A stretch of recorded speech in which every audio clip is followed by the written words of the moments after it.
Hey guys, so I'm just going to do a couple of videos because I actually have a few ideas, which right here I've got lyrics going a mile a minute,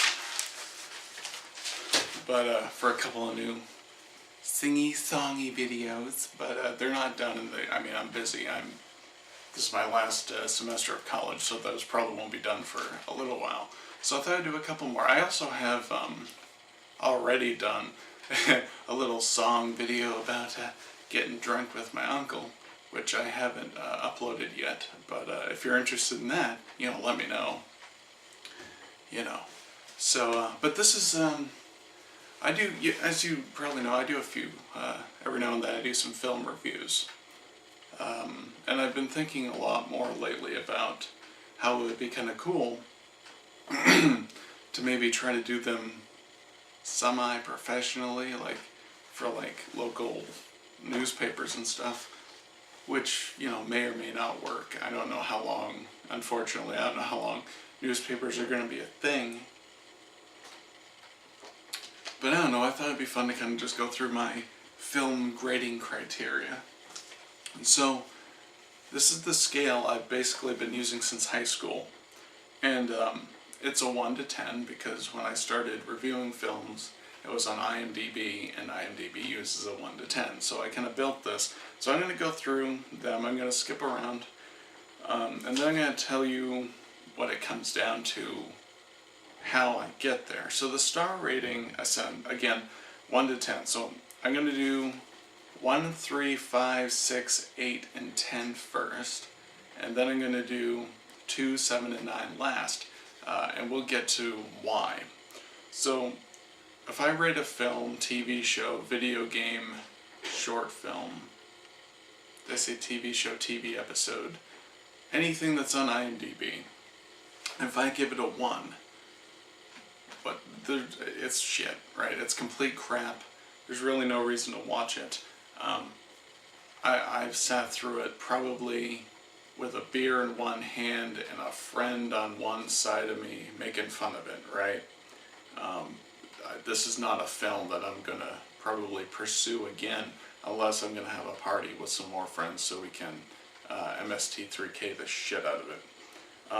So if I rate it 3, kind of the same situation, except it wasn't too terrible, right?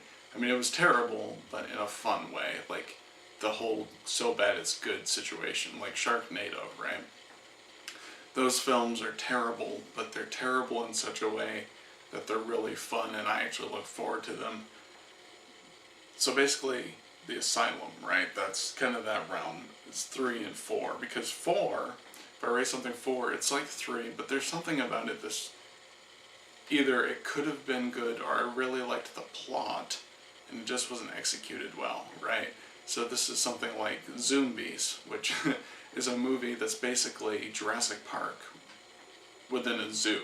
And it's a very low budget film, but I quite liked the idea. I thought that if it was given the Hollywood treatment, it could have really been a really good film. I mean, I'd say it's like Jurassic Park right down to the design of the logo. So 5 is a weird one for me, because I don't usually rate things 5 stars, because usually it's a 4 or it's a 6, right? But 5 is kind of like, say a horror movie wasn't really scary, but it was not a bad film. Like, it was a good film, but it was kind of like Mama. People call that a horror film. It's not really, it's more of a kind of fantasy. But it's a really good movie. It's just not what they advertised it as. And I don't really, it's obviously it's 5. You don't really know where you feel on that. So you give it a 5. 6, kind of like the 4, right? Where it's a 5, but there's something else. It's a 5, it's iffy, but it's a 5, right? But it's a 6 because of whatever reason, because it's got something about it. The writing, the dialogue was really good, or the direction was really good, or the cinematography. So again, we're skipping to 8. And an 8 is, it's rough for me determining an 8 or a 10. But 10 is flawless. So like 10 would be like Ghostbusters, right? My favorite movie of all time. So like flawless. There's just nothing about this film or TV show or TV episode that isn't good. Whereas an 8 is kind of like could have, but it didn't quite get there for whatever reason. You know, it was a great film, but you know it wasn't a perfect film. It was fantastic. You know, it was a fantastic film, but it wasn't a friggin' fantastic film. Anyway, it's a weird one, but that brings us to the three on the bottom here. So we're going to talk about 2, 7, 9. These ones I don't use very often because I don't see the point. So if you're going to rate something 2 stars, you might as well rate it a 1 or a 3 because what the hell is 2 stars? 2 out of 10 doesn't make sense to me. Back in the day, in high school, I did use 2. So like with Joe Dirt, for a long time I gave it a 2 because Christopher Walken was in it. That's kind of the way I used to use 2.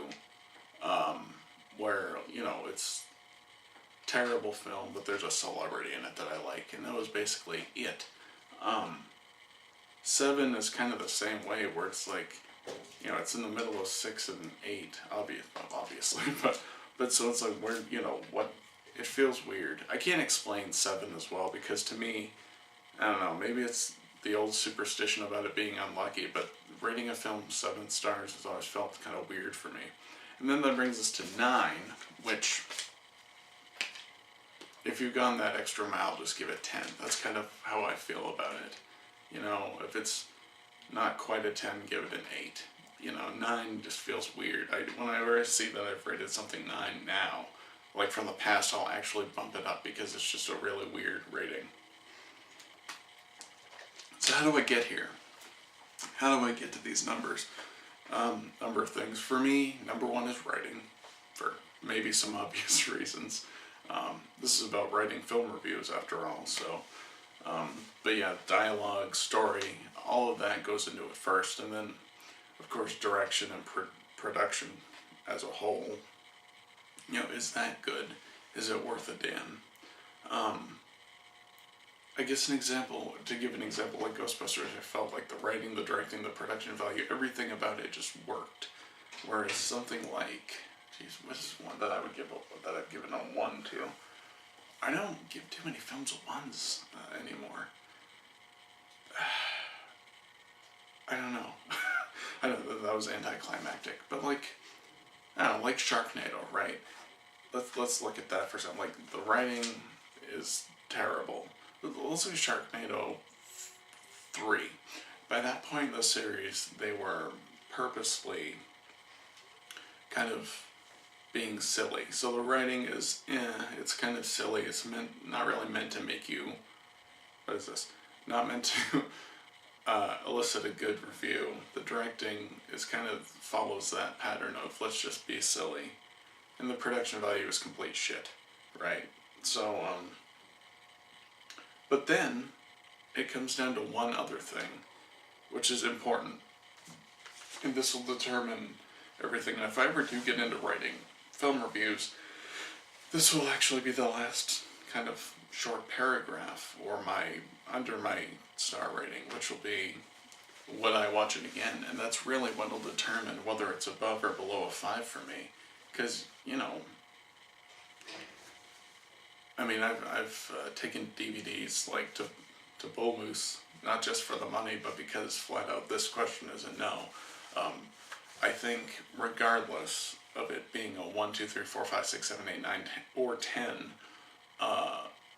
if I'll watch it again, it probably wasn't too terrible. That's like the MST3K ones I was talking about. And so that's it, really. That's what it comes down to. And from my figuring out would I watch it again or not, that's where I start to build that star rating. Sometimes it's obvious, and sometimes, like, it's on Netflix right now, you should watch it. I'll let you do a review of it. It's called The Babysitter. 10 out of 10, flat out. I knew it halfway through the film.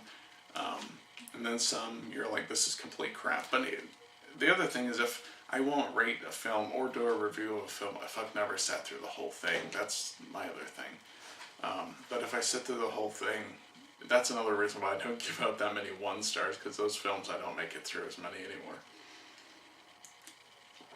Every now and then my brother will want to sit through one because he's a teenager, so he hasn't quite reached that point yet of, this is really terrible, you know, and we were all there. I mean, I don't think I saw a decent film, like a set of decent films until my mid-teens, and that's when I started to drop off those kind of terrible ones and go for the higher budget. And now I'm kind of I'm even, because Hollywood is just not my forte anymore. But yeah, that's my rating system. And next, I'm gonna do a video about kind of my personal definition of film and my personal definition of movie, one relating to this system. So stick around for that. Like I said, after these 2 videos, I will have more. But yeah, I'll see you next week.